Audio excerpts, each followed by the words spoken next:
Your brother was lost thanks to the deceit and treachery of your enemies. Empress Hamam accomplished a lot in her 71 years. Hailing from a meager tribe in what would be modern-day Sudan, she restored the organized worship of the ancient Egyptian gods and cemented the rule of a new pharaonic dynasty in the medieval Nile Valley, finally ending centuries of foreign rule.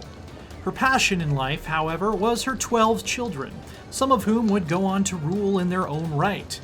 Raising that many kids is stressful though, which led her to develop a drinking habit and a taste for elaborate feasts, ultimately ingratiating her in the eyes of her more revelrous subjects even further.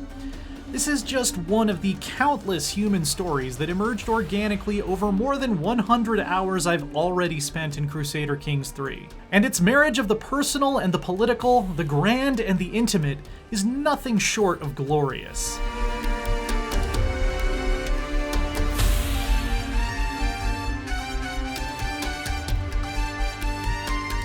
Crusader Kings has always been a series about how individual characters and their interactions shape history, and this third installment finds new and intriguing ways to portray that. Like its predecessors, Crusader Kings 3 lets court drama, dynastic feuds, and marriage alliances underpin the more familiar grand strategy game tasks of constructing castles, researching technology, and waging war. A personal slight between two neighboring rulers can plunge the entire region into bloodshed and chaos worthy of a great historical fiction novel, while a well-planned betrothal can forge a mighty alliance and eventually unite kingdoms under one crown. Fundamentally, it's a game more about people than things, and that focus is what makes it truly special and memorable. Paradox Development Studio has deepened and expanded upon most of the key elements that made Crusader Kings 2 work. The stress system, which led our merry matriarch Hamam to find solace in the bottom of a bottle, is emblematic of this. In Crusader Kings 2, characters have personality traits that affect their stats, but they didn't do much to guide your behavior. In Crusader Kings 3, a cruel character will build up stress if you often offer your enemies mercy, while an honest one will chafe at dark dealings in the shadows. This encouraged me to roleplay the traits of my character rather than just seeing them as numerical modifiers, or live with the consequences of denying my natural tendencies, which I really enjoyed. Understandably, it doesn't feel as broadly fleshed out as its predecessor, which has had the benefit of 7 years and hundreds of dollars worth of expansions, but it's well on its way.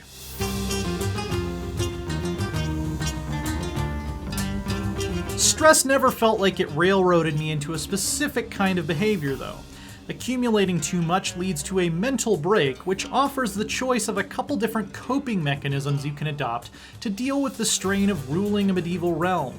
Whether it's drinking, fighting, or frequenting the brothels, each of these provides authentic feeling character development and introduces new opportunities for drama and conflict. Hamam's love of booze led her to make new friends with other magnates who shared her favored pastime. But developing a temper could lead to you punching out a priest and upsetting the Pope, which is generally a bad idea in this time period.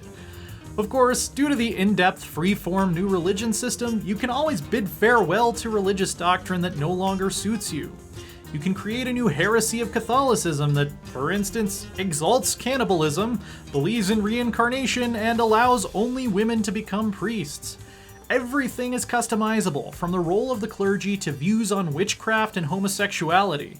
The possibilities are practically limitless and allow you to customize your experience and leave your mark on the world in very satisfying ways that were never possible in the previous games.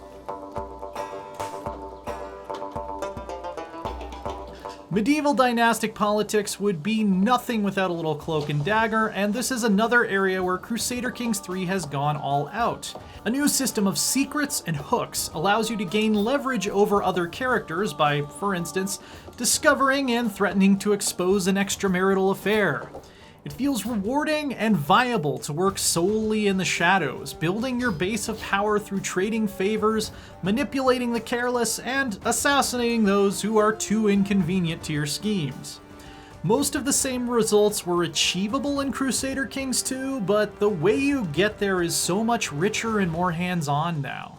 Warfare has some strong new ideas too. Battle resolution is much more sensible and readable, with an advantage bar that shows you who has the upper hand at any given moment. The addition of knights gives individual named warriors a bigger role to play in turning the tide, and more opportunities for personal stories to emerge from the din of clashing steel. But the logistics of conducting a campaign of conquest could still use some work. In an effort to cut down on the micromanagement that bogs down Crusader Kings 2 at times, Crusader Kings 3 has all of your armies arrive at a designated rally point as a single force, rather than raising dozens of small stacks from their home counties and having them merge together. The problem is it doesn't always split the troops up evenly like it's seemingly meant to, and I ended up doing just as much micromanagement sometimes to make sure my forces were evenly distributed and not suffering losses from attrition. This is partly alleviated by the fact that there's so much to do besides marching armies around, and all of that is done so well.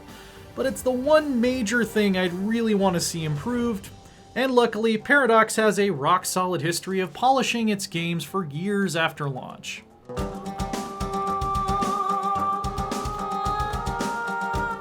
Crusader Kings 3 is a superb strategy game, a great RPG, and a masterclass in how to take the best parts of an existing system and make them deeper and better.